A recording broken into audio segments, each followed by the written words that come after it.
presented by MRS News। बोला शंकर भगवान की जय।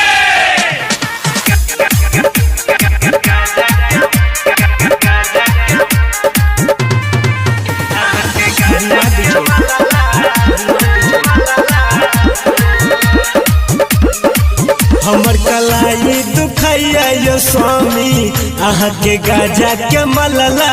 से हमर कलाई दुखैया यो स्वामी अहाँ के गाजा के मलला से नया भैया समझ में यो हमारा किला बैठ जंगला से हमर कलाई दुखैया यो पिया अहाँ के गाजा के मलला से हमर कलाई दुखैया यो स्वामी अहाँ के गाजा के मलला से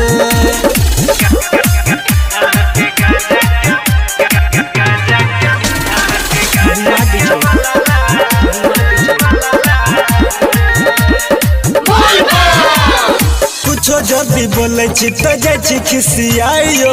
हमरा सपिया अब भांग नहीं पिसाइयो कुछो जल्दी बोले छी तो जाय छी खिसियाइयो हमरा सपिया अब भांग नहीं पिसाइयो कि मिलैया स्वामी अहाँ के ई रज रज मरला से हमर कलाई दुखैया यो स्वामी अहाँ के गाजा के मलला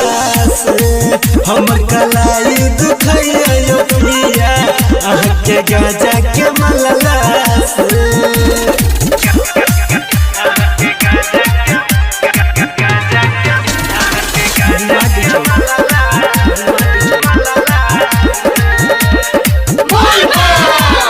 हरदम रहै छी अहाँ नशा में नसाइलियो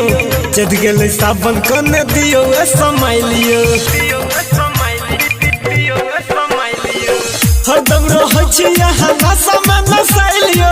चढ़ गेलै सावन कने दियो समाइलियो राइटर गोविंद संजीत सहनी यो पिया एलै मिथला से हमर कलाई दुखैया यो पिया अहाँ के गाजा के मलला